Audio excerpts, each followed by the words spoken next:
नमस्ते, राधे राधे। मैं कविता जायसवाल आप लोग को एक कहरौआ नाच गीत सुनाने जा रही हूँ। कमेंट बॉक्स में ज़रूर बताना कैसा लगा कहरौआ नाच गीत आप लोग को।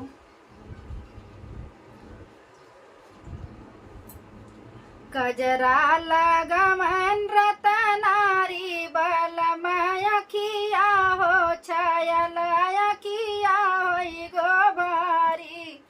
कजरा लगा मई रतनारी छाया किया हो बलमय किया हो गोबारी। कजरा लगाई हम बगियों में गईली, कजरा लगाई हम बगियों में गईली। मलिया मारा सनकारी बलमय किया हो छाया लाया किया हो गोबारी। मलिया मारा सनकारी बलमन किया हो छाया लाया किया हो गोबारी। कजरा लगा मई रतनारी बलमय किया हो छाया लाया किया हो गोबारी।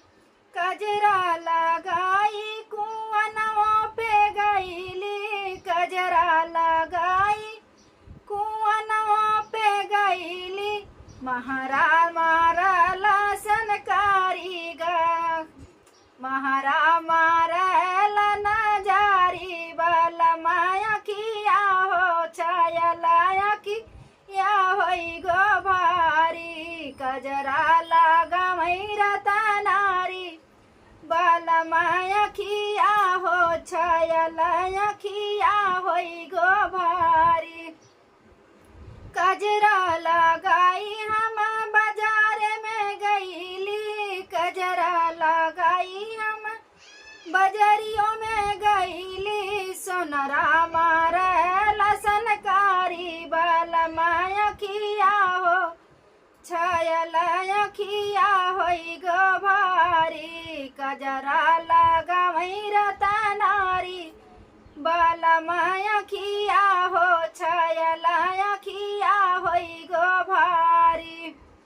कजरा लगाई हम महलों में गईली, कजरा लगाई हम महलों में गईली। रजवा का बेटा मारा सनकारी बलमय किया हो राजा हो किया हो गोबारी। कजरा लगा मई रतनारी बलमय किया हो छाया लाया किया हो गोबारी।